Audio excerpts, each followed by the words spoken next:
जय हिंद। आज हम लोग एडुटेरिया के 71वीं प्रीलिम्स का पेपर सोल्व करेंगे। हम एक 17वीं का ले रहे हैं, एक 71वीं का ले रहे हैं, इसलिए ले रहे हैं ताकि दोनों बैलेंसिंग में चले। 17वीं का भी टेस्ट सीरीज बहुत जरूरी है। आज 17वीं के लिए हमने दृष्टि आईएएस का लिया था, जो कि 50-50 क्वेश्चंस के 3 सेगमेंट में था। लेकिन ये एडुटेरिया का पूरे एक सेगमेंट में 150 क्वेश्चन होंगे और 150 क्वेश्चन साथ उसके जो ऑप्शंस होंगे वो सारे भी एक्सप्लेनेशन के फॉर्म में होंगे। तो इसलिए ये ध्यान से अब 1.5-2 घंटे के लिए आप निश्चिंत हो जाइए और आराम से हम लोग 150 क्वेश्चन सोल्व करेंगे। आपके स्क्रीन पर दिख रहा होगा समर्पण। इसका टेस्ट सीरीज का नाम क्या है? समर्पण। देखिए बीपीएससी 71 प्रीलिम्स 2025 टेस्ट नंबर 1। चलिए हम लोग इसको देखते हैं, सोल्व करते हैं। पहला क्वेश्चन जो आपके पास है, भारत में कारखाना बनाने वाला पहला यूरोपीय कौन था?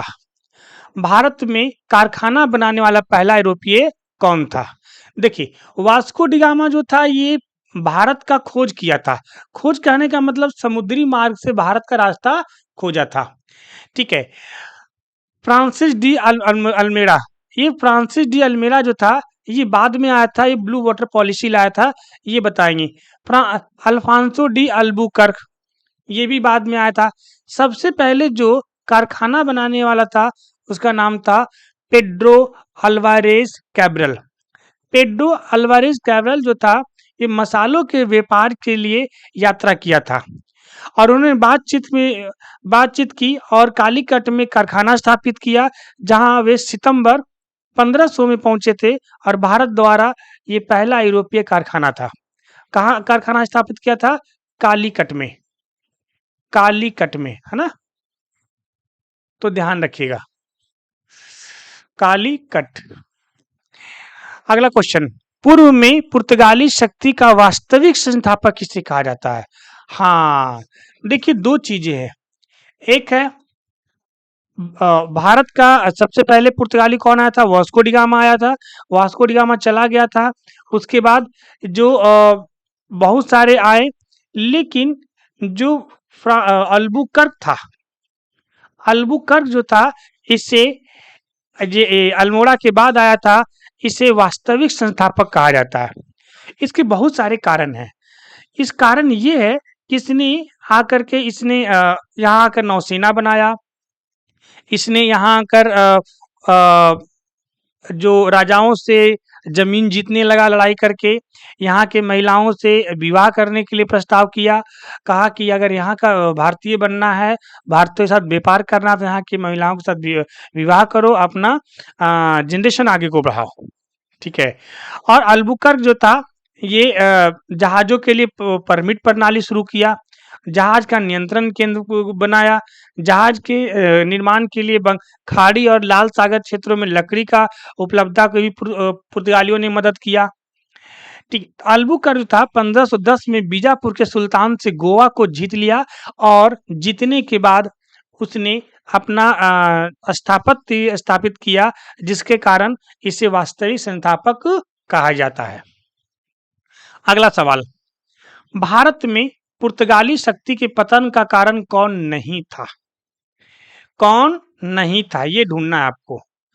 अब देखिए क्षेत्रीय शक्ति का उदय, हाँ देखिए ये कारण था, क्योंकि क्षेत्रीय शक्ति का जैसे जैसे उदय होने लगा तो इनका पतन भी शुरू होने लगा। सारे राजाओं आपस में क्या हो गए? जागृत हो गए। जागृत होने के बाद इनके जो अगेंस्ट में, और अंग्रेज जब आए तो अंग्रेज इनके क्षेत्रियों को आगे नहीं बढ़ना देना चाहते थे, तो इससे कारण एक कारण था।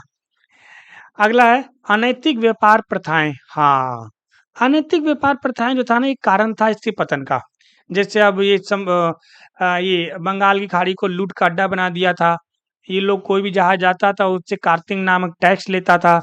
ये सारे जो चीजें थी, तो ये भी इसका एक कारण था। विजयनगर साम्राज्य का पतन, विजयनगर साम्राज्य का पतन हुआ तो अब ये बात आती है कि विजयनगर का पुर्तगाली से क्या लेना देना है?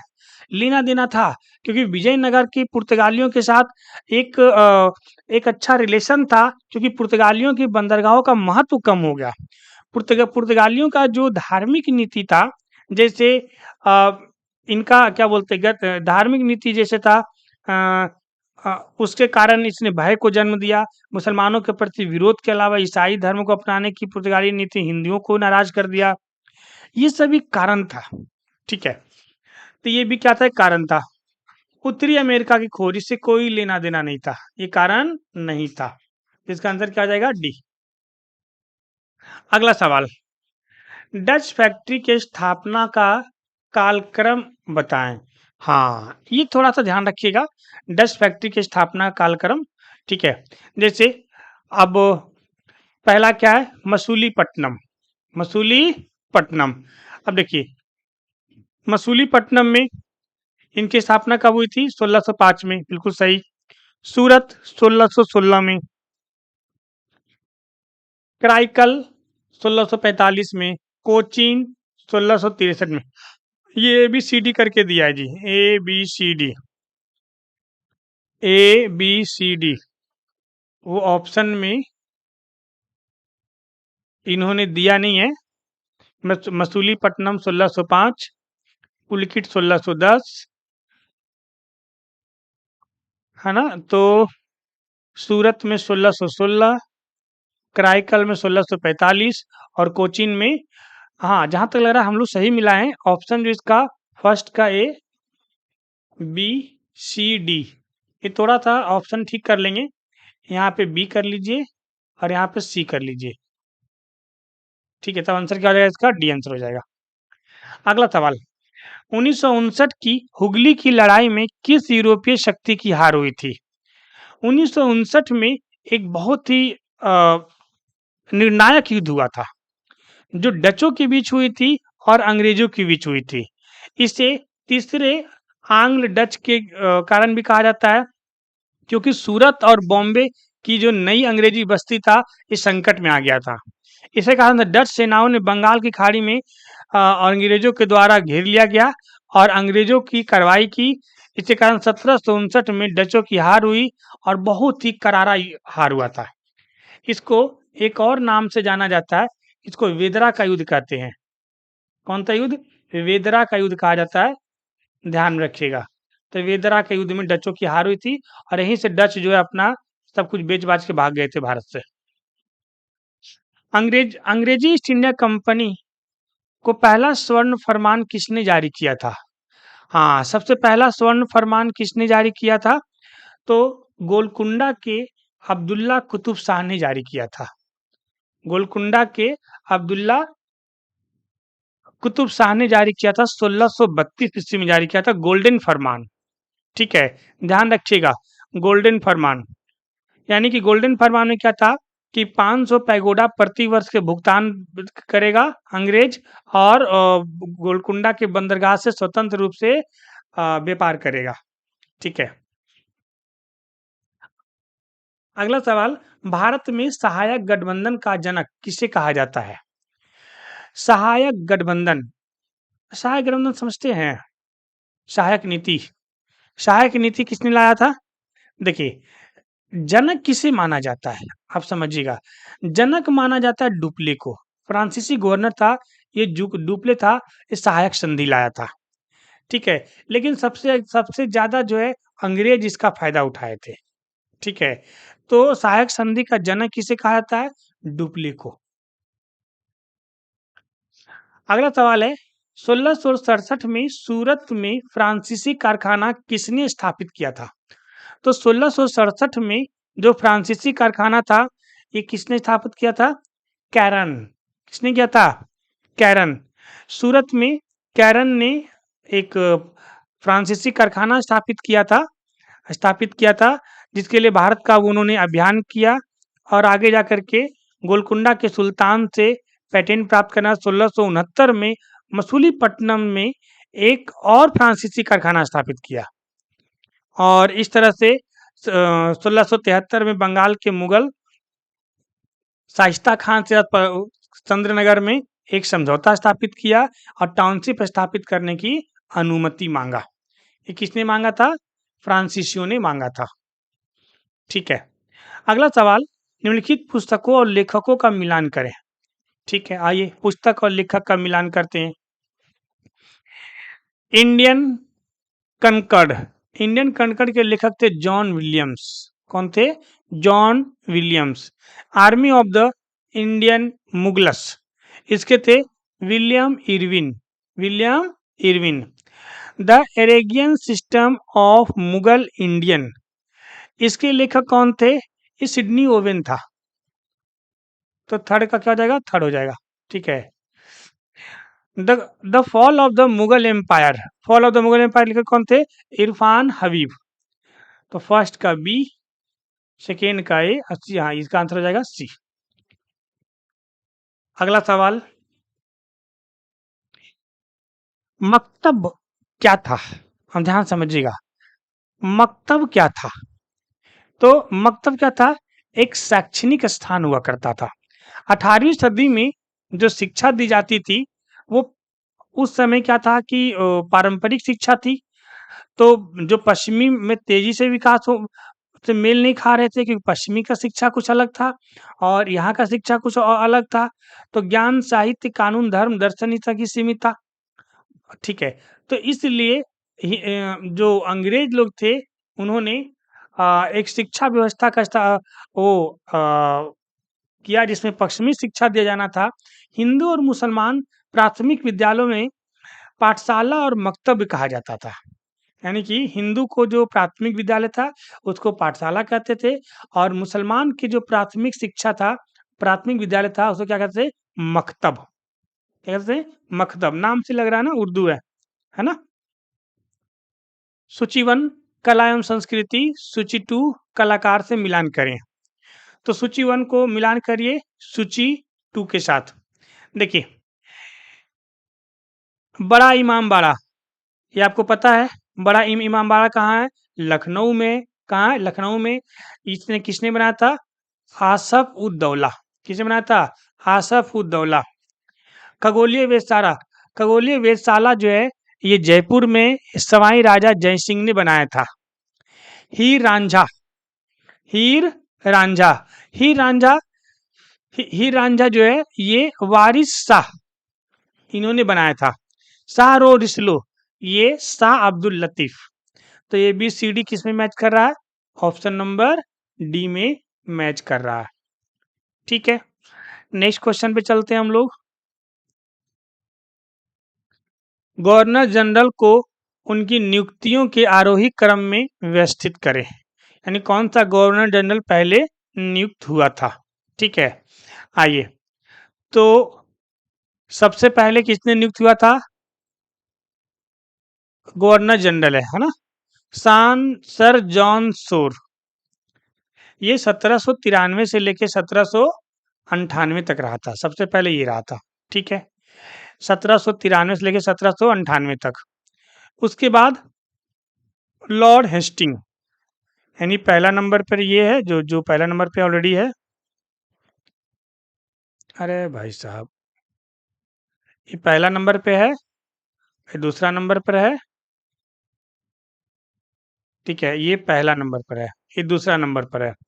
और उसके बाद कौन सा आएगा? इसके बाद ये 1823 से 1828 तक रहे थे लॉर्ड हेमहर्स्ट, ये तीसरा नंबर पे आएंगे। और ये चौथा नंबर पे आएंगे, यानी first, third, fourth, two. Option number D, option number D. ठीक है। नेक्स्ट क्वेश्चन चलते हैं। निम्नलिखित का मिलान करें। मिलान करते हैं फिर से, सूची 1 को सूची 2 से मिलान करते हैं। वॉरेन हेस्टिंग, वॉरेन हेस्टिंग, हाँ, इनके बीच कौन सा झगड़ा हुआ था, कौन सी संधि करा था, ये मिलान करना है।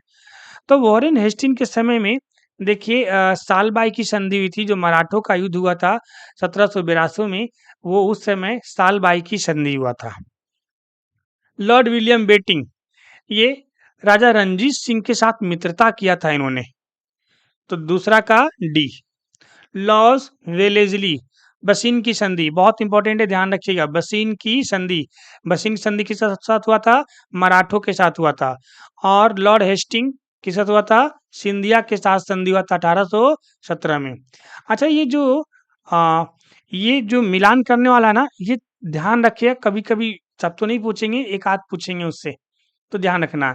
वॉरेन हेस्टिंग सालबाई की संधि जो मराठों का युद्ध हुआ था, और बसिन की संधि ये भी मराठा युद्ध, आंग्ल मराठा युद्ध से संबंधित है। और ये सिंधिया के साथ संधि किया था किसने? लॉर्ड हेस्टिंग ने। तो हो जाएगा पहला का सी, दूसरा का D, option number D. Question number 14 पे चलते हैं, ये भी मिलान करने वाला है। लॉर्ड डलहौजी, लॉर्ड डलहौजी, देखिए लॉर्ड डलहौजी के बारे में बताइए। ये लॉर्ड डलहौजी थे, ये 1793 में, सॉरी, हाँ, लॉर्ड डलहौजी ये 1852 के आसपास आए थे, क्योंकि लॉर्ड डलहौजी के बाद आया था, कौन आया था? वो आया था जो 1857 की क्रांति में था, भारत का प्रथम वायसराय जो बना था, क्या नाम है रे, बहुत, देखो, चलो अभी आएगा। तो लॉर्ड डलहौजी के समय में क्या हुआ था? प्रत्येक प्रांत के लिए लोक लोक निर्माण विभाग की स्थापना हुई थी। ठीक है, लॉर्ड डलहौजी। लॉर्ड मेयो के समय में राज्य रेलवे की शुरुआत हुआ था। ठीक है, याद रखना, रेलवे सिटी मारता है तो मेयो की तरह करता है, ध्यान रखिएगा। करजन करजन के समय क्या हुआ था? वाणिज्य उद्योग की स्थापना हुई थी। और लॉर्ड हार्डिंग द्वितीय के समय में कलकत्ता से दिल्ली स्थापना, भारत की राजधानी आई थी 1912 में, 1912 में। ठीक है, तो ये आपका फर्स्ट का डी, सेकेंड का सी, फर्स्ट का डी, सेकेंड का सी, ऑप्शन नंबर बी। हाँ, लॉर्ड कैनिंग कौन था? लॉर्ड डलहौजी के बाद कौन आया था? लॉर्ड कैनिंग आया था। ये इंग्लिश में है, इंग्लिश वाला नहीं दिखा रहे हैं, हम पीडीएफ डाल देंगे, आप पीडीएफ देख लीजिएगा। हमारे उस पे डिस्क्रिप्शन में पीडीएफ का लिंक दे दूंगा, तो वहाँ पर इंग्लिश हिंदी दोनों में रहेगा। आइए क्वेश्चन नंबर 15। क्वेश्चन नंबर 15 जो है, अगस्त 1942 की अगस्त क्रांति घटना किस वायसराय के समय में हुआ था? इस समय जो थे लॉर्ड लिनिथगो थे। कौन थे? लिनिथगो थे। 42 की जो घटना थी वो लॉर्ड लिनिथगो समय हुआ था। लॉर्ड लिनिथगो की जो टाइम पीरियड है 36 से लेकर 43 तक है। 1936 से लेकर के 43 तक है। 1936 से लेकर के 43 तक है, तो ये ध्यान रखिएगा। नेक्स्ट, भारत में अंग्रेजों की सफलता का कौन सा कारण नहीं है? कौन सा कारण नहीं है? तो भारत में अंग्रेजों की सफलता के कारण कौन सा नहीं है, इस पे ध्यान देना है, ये वाला नहीं देखना है, नहीं है। समझिए, बेहतर सैन्य अनुशासन ये था, नागरिक अनुशंसा और निष्पक्ष प्रणाली ये भी था, ईसाई धर्म प्रचार नहीं, ये नहीं था। ईसाई धर्म के जो प्रचार थे इनसे सफलता नहीं हुआ। इससे क्या हुआ? भारतीयों में जो हिंदू लोग थे और मुसलमान थे, इनकी धार्मिक भावना को ठेस पहुंचा, तो अंग्रेजों के प्रति इनकी और नफरत बढ़ने लगा। तो ये सफलता नहीं था, ये विफलता था। ब्रिटिश राष्ट्रवादी गौरव, तीनों सही है। ऑप्शन नंबर क्या है? सी, जो कि सफलता के कारक नहीं है। प्लासी का युद्ध कब लड़ा गया था? 23 जून 1757, सबको पता है। किसके किसके बीच हुआ था? बंगाल के नवाब सिराजुद्दौला और अंग्रेजों के साथ हुआ था। अंग्रेज में कौन था? Robert Clive. कौन था? Robert Clive. देखो अगर मिल गया, रॉबर्ट क्लाइव ब्रिटिश साम्राज्य का अग्रदूत था। यह कथन किसने कहा था? ये कथन जो है पर्सियल स्पीयर ने कहा था। जब ये बंगाल के 1757 में जब प्लासी का युद्ध इन्होंने जीता, और ये यहाँ से निर्णय होने लगा कि अब अंग्रेज भारत में रहेंगे। लेकिन जब 1764 में जब बक्सर का युद्ध होगा, तो बक्सर के युद्ध में यह कन्फर्म हो गया कि अब अंग्रेज यहीं रहेंगे। ठीक है, इसीलिए पर्सिवल स्पीयर ने रॉबर्ट क्लाइव को ब्रिटिश साम्राज्य का अग्रदूत कहा था। लेकिन देखिए, आप जब इतिहास पढ़ेंगे समझ में आएगा, ये रॉबर्ट क्लाइव ने ब्रिटिश के लिए क्या नहीं किया था। फिर भी जब रॉबर्ट क्लाइव इंग्लैंड जाता है तो इसके ऊपर क्या चलता है? देशद्रोह का मुकदमा चलता है, और ये बेचारा सुसाइड कर लेता है। सोचिए, ये वो अंग्रेज उस जमाने में था। आज तो भारत में कोई जरा सा कर देगा, उसका ऐसा गुन गाएगा कि उसका सारा कमी दूर खत्म कर देगा। अगला सवाल भी चलते हैं हम लोग। 19, रॉबर्ट क्लाइव और शाह आलम द्वितीय के बीच इलाहाबाद की संधि के संबंध में गलत कथन चयन करें। पहले बता दें, और रॉबर्ट क्लाइव और शाह आलम द्वितीय जो मुगल बादशाह थे, इनके बीच 1765 में 1765 में, एक सेकेंड जरा मैं दूसरा पेन ऐड कर लेता हूँ।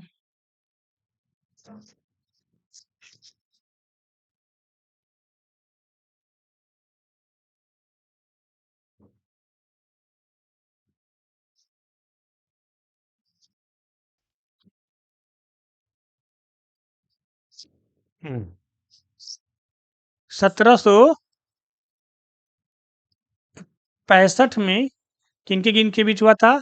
रॉबर्ट क्लाइव के बीच हुआ था, और शाह आलम द्वितीय के बीच हुआ था। ये कब हुआ था? 1764 के जो बक्सर का युद्ध हुआ था, बक्सर के युद्ध के तुरंत बाद हुआ था, उनका परिणाम था। अब समझिए इनके बीच कौन सा गलत कथन को पहचान करना। हम लोग सही कथन नहीं, गलत कथन को चुनेंगे, ध्यान रखिएगा। पहला, कंपनी के संरक्षण में शाह आलम द्वितीय इलाहाबाद में निवास करना। अब जरा इसको ध्यान से समझिए तो ये सही बात है, क्योंकि अब ये क्या होगा, कंपनी के संरक्षण में शाह आलम द्वितीय कहाँ आ जाएंगे? इलाहाबाद आ जाएंगे। अगला, 26 लाख के वार्षिक भुगतान के बदले में ईस्ट इंडिया कंपनी को बंगाल, बिहार और उड़ीसा की दीवानी देने का फरमान जारी किया। सही बात है, पहला भी सही था, दूसरा भी सही है, क्योंकि उनको जो अंग्रेज, सॉरी, जो मुगल बादशाह थे शाह आलम द्वितीय, उनको अंग्रेज 26 लाख रुपए वार्षिक वो देगा, पेंशन देगा, और उसके बदले में वो बंगाल, बिहार, उड़ीसा से जितने भी टैक्स वसूले जाएंगे सब अंग्रेज लेगा। युद्ध क्षतिपूर्ति के रूप में ईआईसी को 50 लाख रुपए भुगतान करना। नहीं जी, उल्टा लिया था इसने, तो ये गलत कथन है। उक्त प्रांतों के उक्त प्रांतों के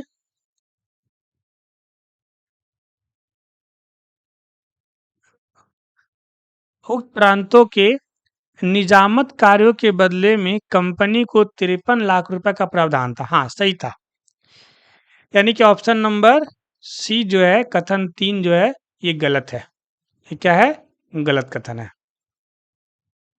अगला सवाल कहता है, लॉर्ड वेलेस्ली द्वारा दायर आरोपी पत्र के अनुसार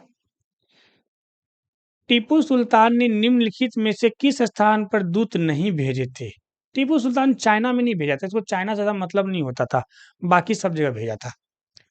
निम्नलिखित सूची का मिलान करें। हाँ, प्रथम आंग्ल मैसूर युद्ध। प्रथम आंग्ल, देखिए इससे पूरा इतिहास रिवीजन हो जाएगा, आपका ध्यान रखिएगा। प्रथम आंग्ल मैसूर युद्ध से मद्रास की संधि हुई थी। प्रथम में देखिए ये सब मैसूर है ना, तो मैसूर को हम याद करा देते हैं आपको ट्रिक से। प्रथम इसका याद रखना है। इसका क्या है? 70, 80, 90, 99। 70, 80, 90, 99 नहीं, 67, 80, 90, 99 शायद। 1767, 1780, 1790, 1799। फिर लास्ट में 99 में क्या हो गया था? इसकी मृत्यु हो गई थी टीपू सुल्तान की। चलिए ये डेट जो है, ये मुझे थोड़ा सा याद है, 67 याद रखना, 1767, तो 67, 1780 तो 80, और ये 90, 1790, और ये 1799, 1799। प्रथम आंग्ल मैसूर युद्ध किसके साथ हुआ था? ये हुआ था हैदर अली और अंग्रेजों के बीच हुआ था, जिससे मद्रास की संधि हुई थी। दूसरा, पहला में मद्रास, दूसरा में मंगलौर। पहले मद्रास, फिर दूसरा में मंगलौर। इसमें क्या हुआ था? हैदर अली के बीच हुआ था और अंग्रेजों के बीच हुआ था, लेकिन हैदर अली इतना चोटिल हो गया था, इसकी मृत्यु हो जाती है। कुछ लोग कहता है कि अंग्रेज मारता, अंग्रेज नहीं मारता है, ये जख्मी हो जाता है, बाद में इसकी मृत्यु हो जाती है। फिर इसका बेटा टीपू सुल्तान आगे आता है, और टीपू सुल्तान जो है एक निर्णायक योद्धा साबित होता है अपने पिता से भी ज़्यादा। और तृतीय आंग्ल मैसूर युद्ध में श्रीरंगपट्टनम की संधि होती है, लेकिन मैसूर की हार हो जाती है और इस हार के बाद टीपू सुल्तान के दोनों बेटा को अंग्रेज कैद कर लेते हैं और टीपू सुल्तान पर इतना ना वो थोप देते हैं कि जो युद्ध में खर्चा हुआ सब तुम दोगे, आर्मी नहीं बनाओगे, एयरफोर्स नहीं बनाओगे, नौसेना नहीं बनाओगे, किसी राज्य से तुम समझौता नहीं करोगे, किसी राज्य मतलब इतना सारा उसके ऊपर बाउंडेशन लगा दिया था कि चौथा आंग्ल मैसूर युद्ध होना तय था। और चौथा आंग्ल मैसूर युद्ध में टीपू सुल्तान मारा जाता है और फिर वो इस तरह से मैसूर युद्ध क्या होता है, खत्म हो जाता है। पहला का बी, दूसरा का ए, ऑप्शन नंबर सी। अगला सवाल आपका है, द्वितीय आंग्ल सिख युद्ध की समाप्ति के बाद पंजाब का पहला मुख्य आयुक्त कौन बना था? हाँ, ये ध्यान में रखिएगा, जॉन लॉरेंस। कौन थे? John Lawrence. ऑप्शन देखिए कैसे कंफ्यूजन के लिए दिया है, हेनरी लॉरेंस, है ना? तो John Lawrence, option number C. सहायक संधि स्वीकार करने वाला अंतिम मराठा शासक कौन था? जनरली पहला पूछता है सहायक संधि सबसे पहले किसने स्वीकार किया था? तो पहले किया था हैदराबाद के निजाम ने, हैदराबाद के निजाम ने। और सबसे अंतिम मराठा शासक कौन था जिसने सहायक संधि स्वीकार किया था? तो ये था होलकर। कौन था? होलकर। आपको जब मराठा पढ़ेंगे, हमने हिस्ट्री में पढ़ा है, तो मराठा जो है 5 भागों में बट जाता है। मेरा यहाँ पेन सही से नहीं चल रहा है, नहीं तो मैं अभी आपको नक्शा बना के ये समझा देता। ये कि ये 5 भागों में बट जाता है, जिसमें होलकर, सिंधिया, गायकवाड़, पेशवा, है ना? और एक और कौन था? एक और कौन था? भोसले। एक और कौन थे? भोसले।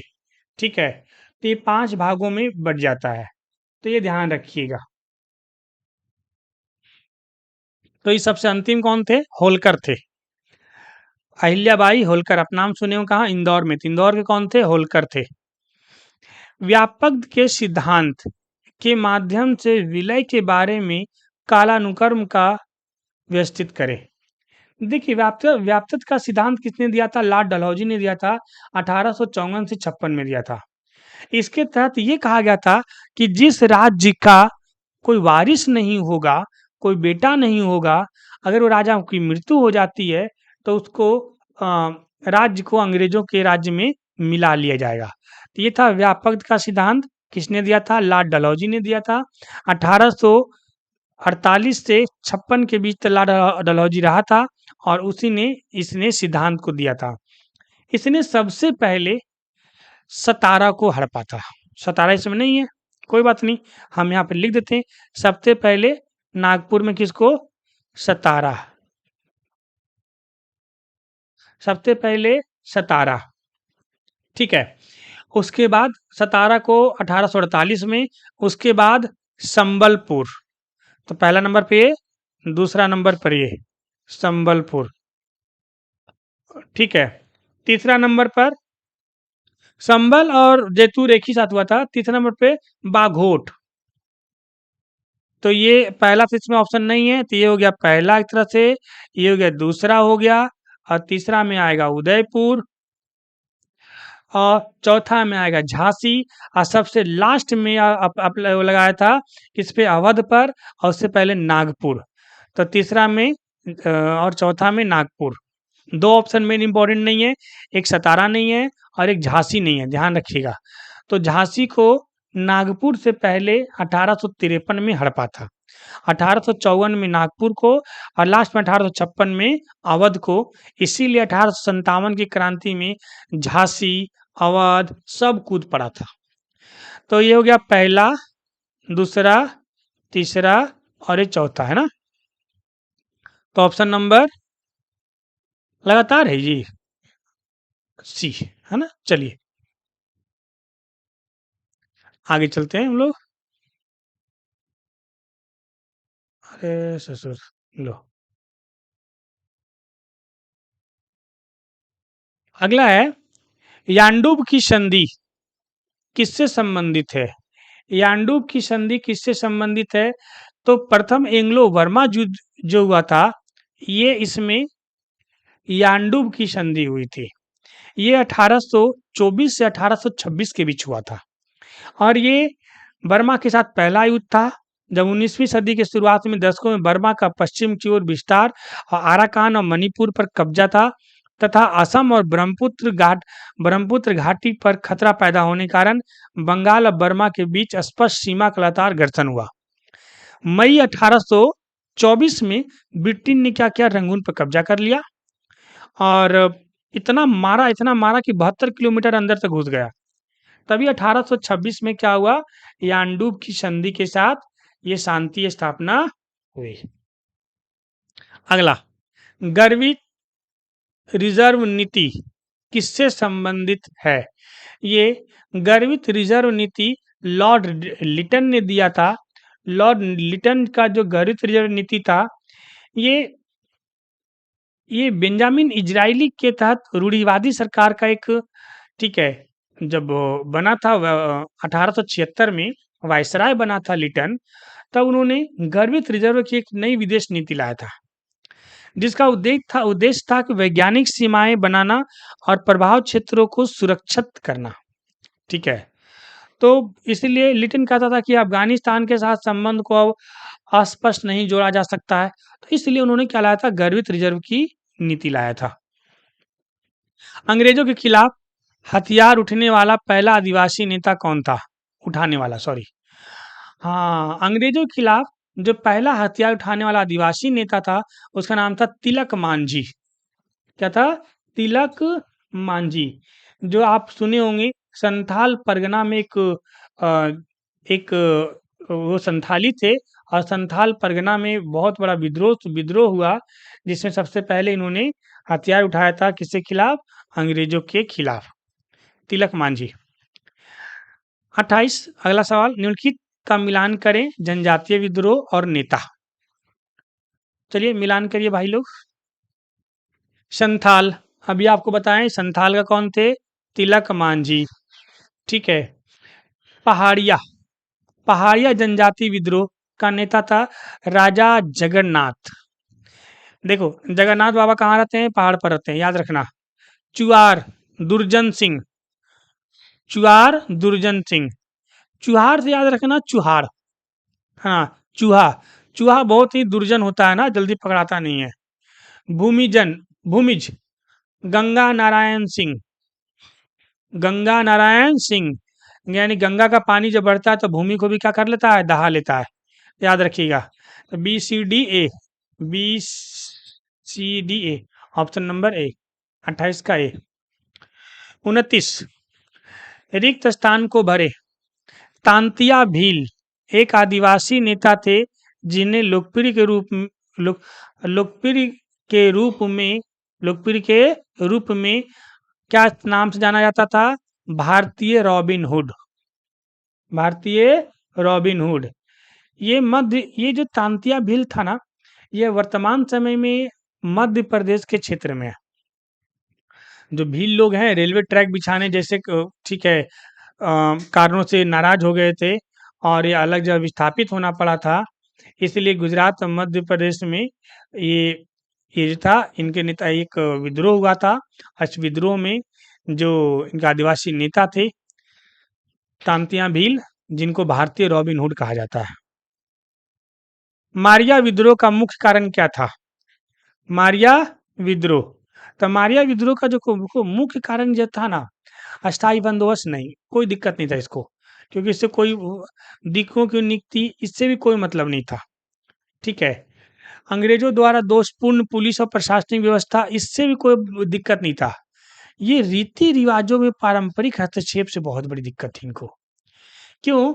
क्योंकि अब मारिया विद्रोह जो भारतीय थे, इनकी रीति रिवाज अलग थे। अंग्रेज आया और कहा नहीं नहीं, तुम सब ईसाई धर्म अपनाओगे, तब चर्च जाओगे, अंग्रेजी बोलोगे, तो ये सबको बड़ा दिक्कत हुआ और कहा कि चुट्टा तुम मारो इसको पकड़ के। ठीक है, तो ऐसा क्या था? रीति रिवाजों और परंपराओं में हस्तक्षेप। अगला सवाल पर आइए। महात्मा गांधी से पहले किस आदिवासी नेता ने सत्याग्रह किया था? हाँ, किसी ने सत्याग्रह किया था। तो सबसे पहले नाम महात्मा गांधी का था, लेकिन याद रखिएगा महात्मा गांधी से पहले भी कोई आदिवासी नेता थे जिन्होंने सत्याग्रह किया था। इनका नाम था ताना भगत। क्या नाम था? ताना भगत। ठीक है, तो ये चीजें ध्यान में रखिएगा। आइए मिलान करिए सूची 1 सूची 2 को।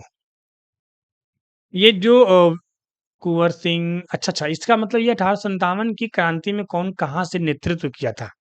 नाना साहेब कानपुर, कुंवर सिंह बिहार, खान बहादुर खान, जल्दी बताइए, खान बहादुर खान बरेली, बरेली। और जनरल बख्त खां, जनरल बख्त खां। अब एक ही बच गया, दिल्ली। तो दिल्ली वैसे तो वो भी आएगा, बहादुर शाह जफर भी आएंगे, लेकिन फिलहाल जो है जो ऑप्शन में दिया हम उस हिसाब से टिक करेंगे। ए का सी, बी का डी। ठीक है, ए का सी, बी का डी, ऑप्शन नंबर सी, 32 का सी। सभ्यता और बर्बरता के बीच संघर्ष 1857 के विद्रोह के बारे में किसने कहा था? 1857 का जो विद्रोह था उसके एक इतिहासकार थे, बहुत प्रसिद्ध इतिहासकार थे, जिनका नाम था T R Holmes. T R Holmes ने कहा था कि एक सभ्यता और बर्बरता को बचाने के लिए एक बहुत बड़ा संघर्ष हुआ है, जिसे 1857 का विद्रोह कहा जाता है।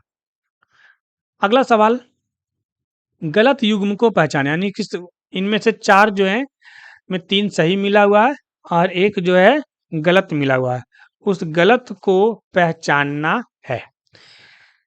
तो इसका मतलब है कि 1857 का जो विद्रोह हुआ था, इनमें से कौन सा, सब देखो उसका नाम दे रखा ना, अंग्रेज तो क्या बोलते हैं उसको, कैप्टन या जो अंग्रेज अधिकारी थे जो उन्होंने विद्रोह को दबाने के लिए वो पार्टिसिपेट किया था।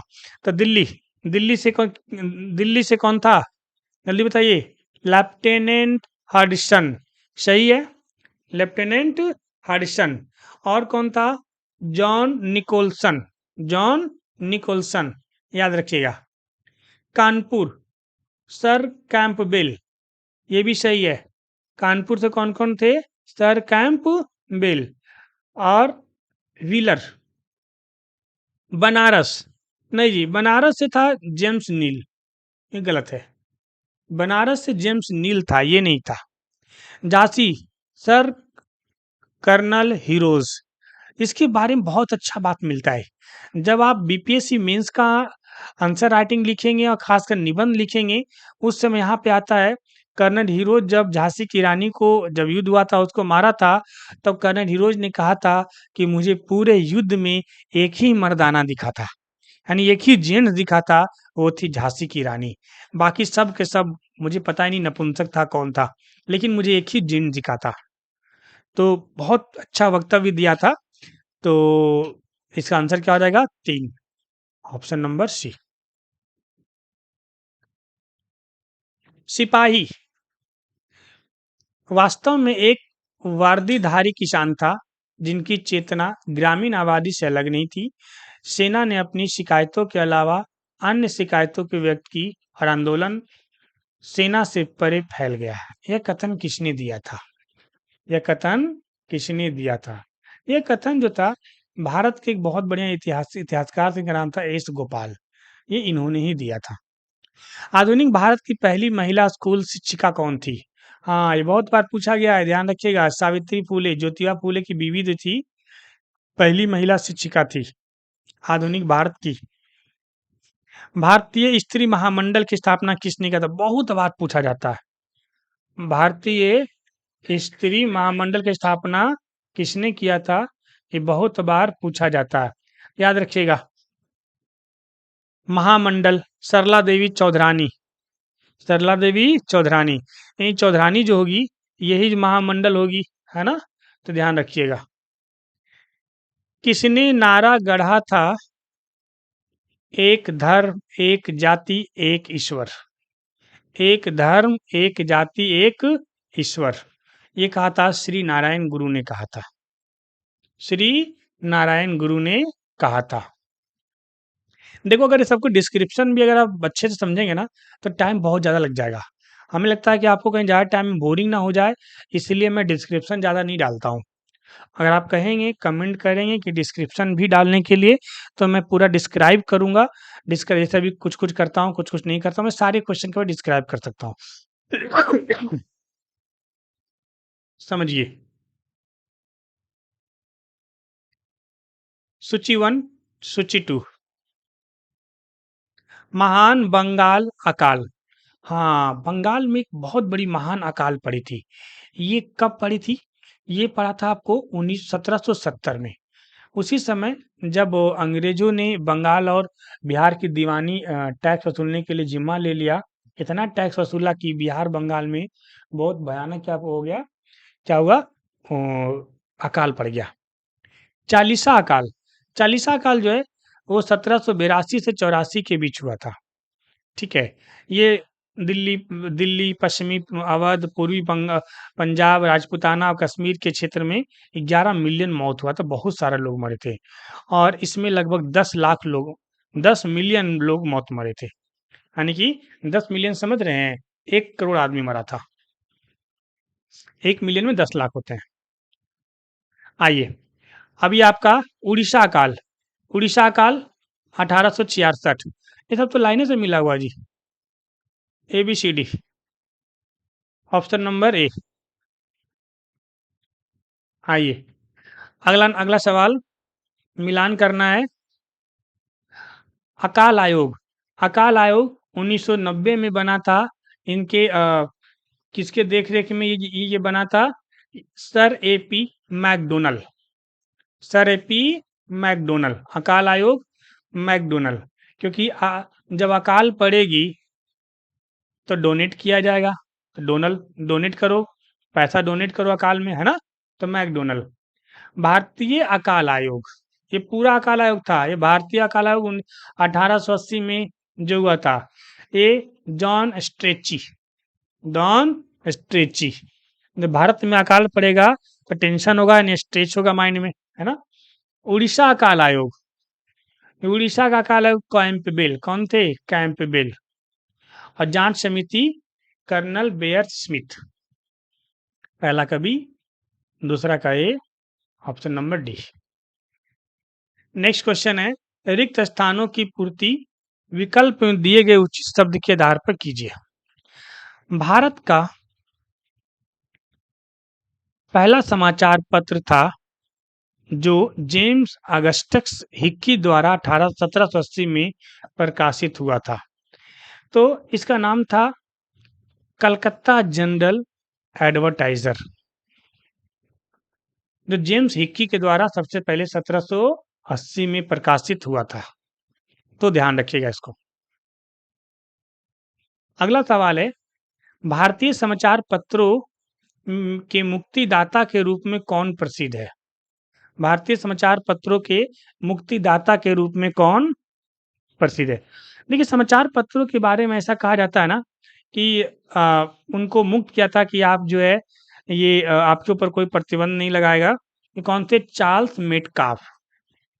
Charles Metcalfe. 43 43 का रीजनिंग सवाल है। सुरेंद्रनाथ बनर्जी देश के ऐसे प्रथम पत्रकार थे जिन्हें कारावास की सजा सुनाई गई थी। बात सही है, क्योंकि इन्होंने देश के लिए लोक जनता का आवाज उठाने के लिए पेपर छापते थे। अंग्रेजों को पसंद नहीं आया और उसने इनको जेल में बंद कर दिया। सूर्यनाथ बनर्जी द बंगाली नामक समाचार पत्र के संपादक में कलकत्ता उच्च न्यायालय के न्यायाधीश पर बंगाली समुदाय के धार्मिक भावनाओं का आहत करने का आरोप लगाया था, उनकी निंदा की थी, जिसके कारण उनको क्या कर दिया था? जेल भेज दिया था। बिल्कुल सही बात है। अगला सवाल। हाँ, वर्नाकुलर प्रेस एक्ट बहुत बार पूछा जाता है जी। वर्नाकुलर प्रेस एक्ट, ठीक है। आपसे पूछा जाएगा कि ये लागू किसने किया था और रद्द किसने किया था। ठीक है, दो चीजें हैं। ये 1878 में लागू हुआ था, 1881 में रद्द कर दिया गया था। लागू किसने किया था? लिट्टन ने। और रद्द किसने किया? रिपन ने। याद रखिएगा, रद्द किसने किया? रिपन। र से रिपन, र से रद्द। ठीक है। और ल से लिट्टन, ल से लागू। ठीक है। ये क्या था कि कोई भी जब पेपर छापेंगे तो पहले उसे अंग्रेजी वर्जन में छापना पड़ेगा, अंग्रेजों को दिखाना पड़ेगा, अगर उनको पसंद आ गया तब मार्केट में बेचेंगे, अगर नहीं पसंद आया तो मार्केट में नहीं बेचेंगे। ये चीजें था। अगला सवाल, सरकार ने समस्त राष्ट्र को एक कारागार में परिवर्तित कर दिया और हम सभी कैदी हैं। जेल जाने का मतलब केवल इतना है कि उसको एक बड़े कक्ष से छोटी कोठरी भेज दिया जाता है। हाँ, ये कथन किसने दिया था? ये बाल गंगाधर तिलक ने दिया था जी। बाल गंगाधर तिलक ने दिया था। बनारस के ब्रिटिश रेसिडेंट जोनानाथ डक्कन के प्रयत्नों से बनारस में एक संस्कृत कॉलेज की स्थापना की गई थी। इस कॉलेज की स्थापना किस वर्ष हुई थी? तो ये 1791 में हुई थी। 1791 में हुई थी, ध्यान में रखिएगा। ठीक है, ब्रिटिश रेजिस्टेंट जोनानाथ डक्कन के प्रयत्नों से स्थापना हुआ था। इसका उद्देश्य था हिंदू विधि और दर्शन का अध्ययन करना। सरकार के सीमित संसाधनों के मद्देनजर पाश्चात्य विज्ञान एवं साहित्य की शिक्षा के माध्यम के रूप में अंग्रेजी भाषा ही सर्वोत्तम है। उपरोक्त वक्तव्य का स्रोत है 47 का बी, लॉर्ड मैकाले का स्मरण पत्र। लॉर्ड मैकाले का स्मरण पत्र। 48, ऑप्शन नंबर बी। सूची 1 को सूची 2 से मिलान कीजिए तथा उसकी सही उत्तर का चयन कीजिए। ठीक है, क्या है? भारतीय विश्वविद्यालय अधिनियम। देखिए, वास्तविक विश्वविद्यालय अधिनियम था 1904 में आया था। किसने लाया था? ये कर्जन ने लाया था।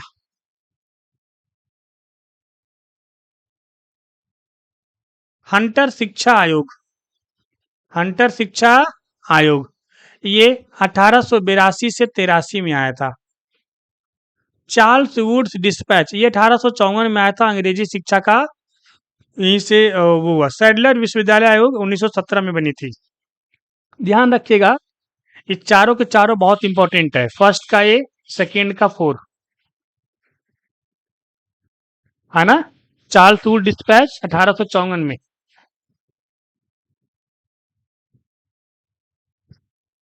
49, 1919 ईस्वी के मॉन्टेग्यू चेम्सफोर्ड सुधारों के अंतर्गत शिक्षा विभाग प्रांतीय सरकार को हस्तांतरित कर दिया गया। पटना विश्वविद्यालय की स्थापना 1919 में की गई। ये बताना है कि कौन सा कथन सही है। ठीक है, तो 1919 के मॉन्टेग्यू के अंतर्गत शिक्षा विभाग, हाँ ये सही था कि जो शिक्षा विभाग था वो प्रांतीय सरकार को दे दिया गया। पटना विश्वविद्यालय की स्थापना 1919 ईस्वी में की गई थी, नहीं, ये गलत बात है। क्योंकि पटना विश्वविद्यालय की स्थापना हुई थी, ये कब हुई थी? 1917 में हुई थी, ना कि 1919 में। 1925 ईस्वी से भारतीय विश्वविद्यालयों के बीच समन्वय स्थापित करने के लिए इंटर यूनिवर्सिटी बोर्ड की स्थापना की गई थी। सही बात है। सन 1906 ईस्वी में बड़ौदा रियासत ने पूरी रियासत में अनिवार्य प्राथमिक शिक्षा प्रारंभ कर दिया। सही बात है। तो पहला, तीसरा और चौथा, पहला, तीसरा और चौथा। चलिए अगले सवाल पे चलते हैं हम लोग।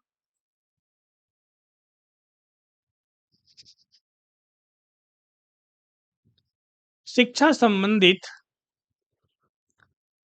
कौन था? हॉर्टेग समिति की स्थापना कब की गई थी? तो हॉर्टेग समिति की स्थापना 1929 में की गई थी। बॉम्बे प्रेसिडेंसी एसोसिएशन का गठन कब किया गया था? तो ये 1885 में किया गया था। तो ध्यान रखिए, बाद में जो है वो किस में मिला दिया गया था? सब इसमें राष्ट्रीय कांग्रेस में सब मिला दिया गया था। इंडियन एसोसिएशन 18 सितंबर से 30 सितंबर 1883 किस स्थान पर पहला अखिल भारतीय सम्मेलन का आयोजन किया था? ये कलकत्ता में किया था। ये बाद में सब जाकर के किस में मिल जाते हैं? ये भारतीय राष्ट्रीय कांग्रेस का एक पार्ट बन जाता है। सन 1851 ईस्वी में 1851 ईस्वी में ब्रिटिश इंडियन एसोसिएशन का गठन किन दो पूर्ववर्ती राजनीतिक संगठनों के विलय का प्रतिमान था? तो ये था ये बंगाल ब्रिटिश इंडिया सोसाइटी तथा जमींदारी एसोसिएशन का क्या था? परिणाम था। अगला सवाल पे चलते हैं हम लोग। निम्नलिखित कथनों पर विचार करें। मद्रास महाजन सभा की स्थापना 1888 में की गई थी और वीरा एम वीराघावाचाई बी सुब्रमण्यम पी आनंद चारुलू। देखो ये नाम तो तीनों सही है, बी सुब्रमण्यम एवं पी आनंद चारुलू और वीराघावाचारी द्वारा किया था, लेकिन 1888 में नहीं हुआ था, 1884 में हुआ था। 1884 में हुआ था। ठीक है, पहला गलत है। मद्रास महाजन सभा का उद्देश्य स्थानीय संगठनों के कार्य को समन्वित करना और उनकी समस्याओं की ओर सरकार का ध्यान आकृष्ट करना। हाँ, ये सही बात है, दूसरा सही बात है जी, केवल दूसरा होगा। 19वीं और 20वीं शताब्दी के विभिन्न साहित्यकारों ने अपने साहित्य के माध्यम से राष्ट्रीय जागरण में सहायता की। उन्हीं में से एक से लक्ष्मी नाथ बेजबरुआ थे। किस भाषा के साहित्यकार थे? देखिए, अगर लक्ष्मीनाथ प्रसाद होता तो बिहारी समझा जाता, लक्ष्मीनाथ बनर्जी होता तो बंगाली समझा जाता। ये बेजबरुआ नहीं लग रहा है, कुछ अलग है ना? तो ये कौन है? ये असमिया थे। ये कहाँ थे? असम के थे। सरनेम से कुछ कुछ पकड़ सकते हैं आप। भारतीय राष्ट्रीय कांग्रेस की स्थापना 1885 में भारत का वायसराय कौन था? ये कौन था? डफरिन था। कौन था? डफरिन था।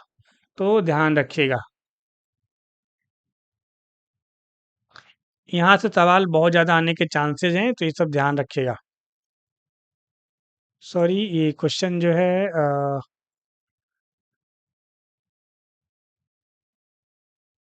56 के बाद 57। ठीक है।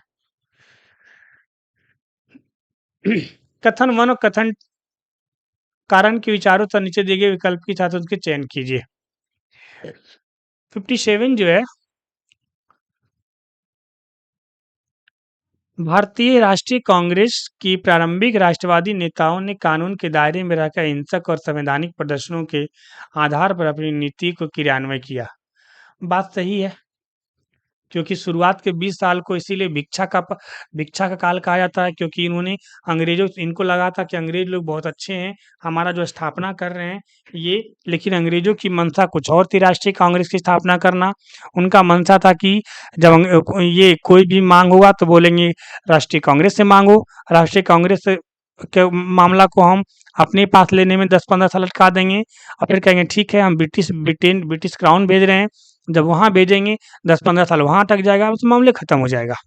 ये सोचा था अंग्रेज, और कुछ हद तक कामयाब भी हो गया था ये 1885 से लेकर 1905 तक, क्योंकि 1905 में जब बंगाल विभाजन हुआ तब समझ में आया कि अरे ये चोट्टा ये अपना फायदा के लिए कर रहा है। ठीक है। उदारवादियों का मत था कि अंग्रेज भारतीयों की शिक्षित बनाना चाहते हैं। हाँ, इनको लगता था कि बस बस अब अंग्रेज जो हमारे पिताजी हैं, भगवान है, इसी कारण से वे करते। दोनों सही है, ऑप्शन नंबर ए सही व्याख्या भी है। अगला सवाल है, कांग्रेस अपने पतन की ओर लड़खड़ा रही है, मेरी इच्छा है कि मैं उसे अंतिम मृत्यु का एहसास करा सकूं। हाँ, ये बहुत ही मतलब ठीक है। जब वो 1885 में गठन हुआ और 1905 आते आते कांग्रेस की स्थिति वही हो गई थी जो एक बच्चे की हो जाती है, जिसका मांग पिता पूरा नहीं कर पाते हैं और बच्चा गिड़गिड़ाते रहता है। तब जो लॉर्ड कर्जन था, उन्होंने कहा था कि कांग्रेस अपने पतन की ओर है, मैं इसे अंतिम रूप दे सकूं। अच्छा, डफरिन ने क्या कहा था? डफरिन ने कहा था कि कांग्रेस जो है एक मुट्ठी भर बालू के बराबर है, ऐसे कुछ कहा था उसने। इसका आंसर क्या है? सी 59। रिक्त स्थान की पूर्ति विकल्प में दिए गए उचित शब्द के आधार पर कीजिए। भारतीय राष्ट्रीय कांग्रेस की ब्रिटिश कमेटी इंडिया की स्थापना। हाँ, देखिए भारतीय राष्ट्रीय कांग्रेस की ब्रिटिश कमेटी, ये आपसे भारत वाला नहीं पूछा जा रहा है, जो लंदन में की गई थी, ये 1889 में किया गया था। भारतीय राष्ट्रीय कांग्रेस की स्थापना भारत में 1885 में हुआ था, लेकिन ब्रिटिश में कब हुआ था? 1889 में हुआ था। किस कांग्रेस अधिवेशन को संबोधित करने वाली प्रथम महिला थी? अच्छा, किसी कांग्रेस अधिवेशन, ये नहीं पूछा है भारत की विदेशी। अगर प्रथम महिला पूछेगा तो एनी बेसेंट, ठीक है। अधिवेशन, सॉरी सॉरी सॉरी, संबोधित करने वाली है। अध्यक्ष पूछेगा तो एनी बेसेंट, संबोधित करने वाली में कौन हो जाएगी? कंदामनी गांगुली। प्रथम भारतीय महिला अध्यक्ष सरोजिनी नायडू, ठीक है, ध्यान रखिएगा, कदाम्बिनी गांगुली। अब ये रीजनिंग एक और सवाल आ गया है ना। भारतीय राष्ट्रीय कांग्रेस आंदोलन के उदारवादी चरण में कांग्रेस का जनाधार सीमित है। ये बात मुझे कुछ हद तक ऐसा लग रहा है कि सही है, क्योंकि भारतीय राष्ट्रीय आंदोलन के चरण कांग्रेस का जनाधार सीमित था। कोई बड़ा नेता था नहीं उनके पास, और कि ताकि वो कर सके। शुरुआत के 20 साल की बात किया जा रहा है ना, उदारवादी चरण के समय। इनका मुख्य कारण था कि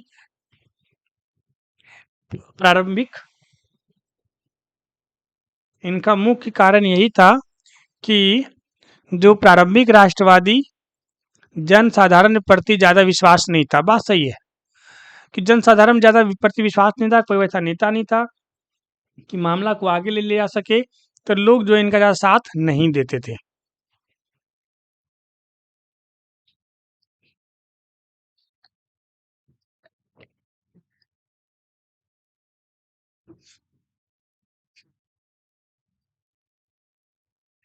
एक सेकंड, पानी पी रहा हूँ।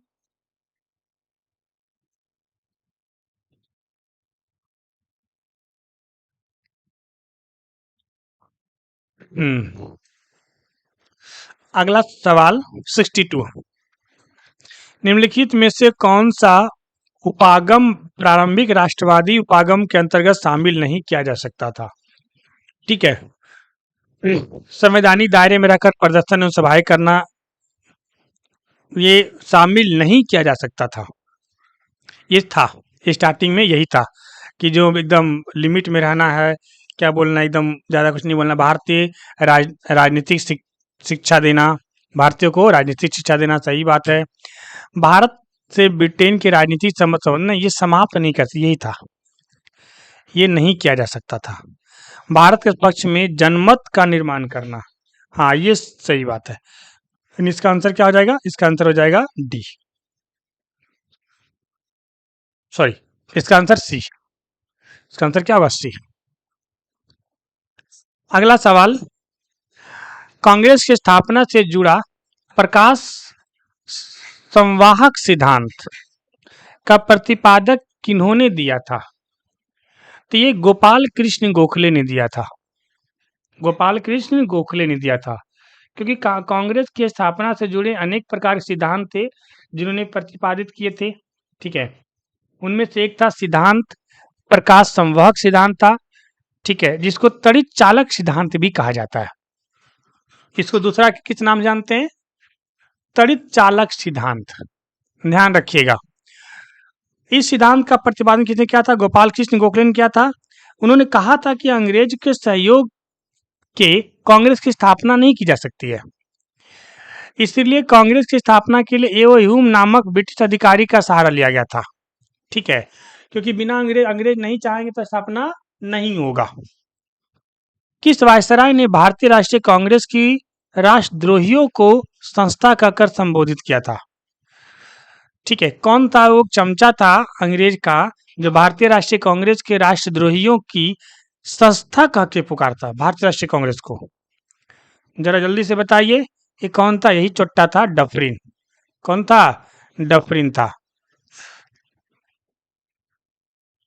अगला सवाल, भारतीय राष्ट्रीय कांग्रेस के प्रथम अधिवेशन जो बंबई में आयोजित किया गया था के अध्यक्ष और सचिव कौन थे? हाँ, देखिए, प्रथम जो अधिवेशन हुआ था बम्बई में हुआ था। कहाँ हुआ था? बम्बई में। बम्बई में कहाँ हुआ था? गोकुल दास तेजपाल संस्कृत महाविद्यालय में हुआ था। इसमें कुल कितने लोग आए थे? 72 लोग आए थे। कितने लोग पार्टिसिपेट किए थे? 72 लोग पार्टिसिपेट किए थे।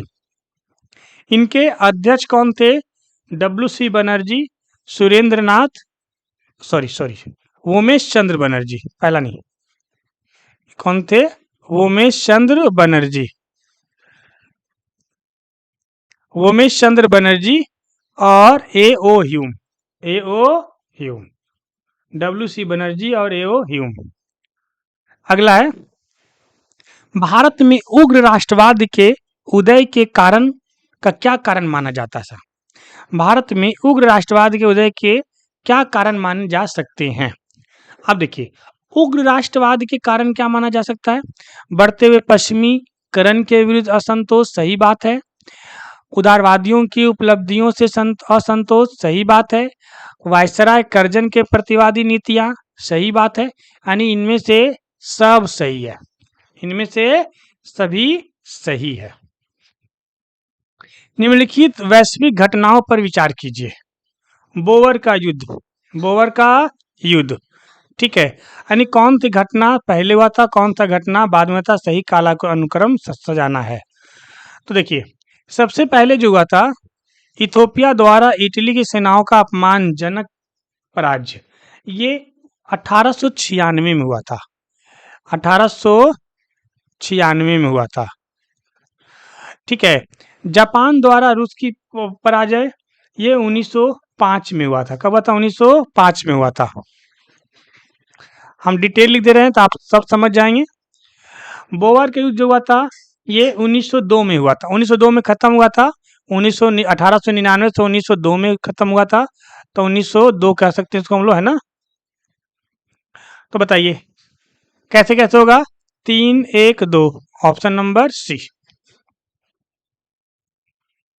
नेक्स्ट, निम्नलिखित में से कौन सी घटना लॉर्ड कर्जन के वायसराय के रूप में कार्यकाल के दौरान घटित नहीं हुई थी? आपको ये चीजें बतानी है। पुणे के नाटू बंधुओं को मुकदमा चला गया, ये तो उसी के समय हुआ। हाँ, ये उसके समय नहीं हुआ था। ये उसके समय कि लॉर्ड कर्जन का कार्यकाल था 1905 तक, और ये जो घटना है, ये जो घटना 1897 में घटित हुई थी, तो यही नहीं था। यही इसका सही आंसर होगा। बाकी अगला देख लेते हैं। शासकीय गुप्त बात अधिनियम संशोधन, ये तो उसके समय हुआ था। विश्वविद्यालय अधिनियम 1905 में, भारतीय विश्वविद्यालय अधिनियम 1905 में उसी समय हुआ था। कलकत्ता कोऑपरेटिव एक्ट अधिनियम, सदस्यों की संख्या में कमी कर देना, ये सब उसी के समय में हुआ था। तो कौन सा नहीं हुआ था? पहला 69। 1905 ईस्वी में गोपाल कृष्ण गोखले की अध्यक्षता में भारतीय राष्ट्रीय कांग्रेस के वार्षिक अधिवेशन में निम्न 2 प्रस्ताव पारित किए गए थे, ठीक है। बताना कि उक्त वार्षिक अधिवेशन किस स्थान पर आयोजित किया गया था। अच्छा, ये 1905 में हुआ था। कहाँ हुआ था? इनको कहना 1905 में। अध्यक्षता किसकी हुई थी? गोपाल कृष्ण गोखले की। तो आप दोस्तों, आपको पता है कि 1905 में कहाँ हुई थी? बनारस में। कहाँ हुई थी? बनारस में। जिसकी अध्यक्षता किसने किया था? गोपाल कृष्ण गोखले ने। मेन हमें वही देखना है। बाकी ये कहानी क्या था, ये तो भाई प्रस्ताव पारित हुआ था तो हुआ था, ठीक है। इसी समय हुआ था कि उसका विरोध करना है, स्वदेशी आंदोलन, ये सब चीजें हुआ था। 1906 में फिर कलकत्ता में हुआ था। अगला सवाल, आज हम लोग 75 क्वेश्चन करेंगे। फिर हम 75 क्वेश्चन का एक अलग वीडियो बनाएंगे, क्योंकि एक एक में ना बोरिंग हो जाएगा। तो 5-6 क्वेश्चन और है।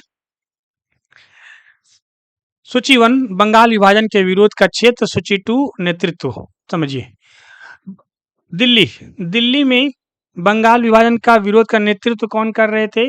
ये कर रहे थे सैयद हैदर राजा, सैयद हैदर राजा।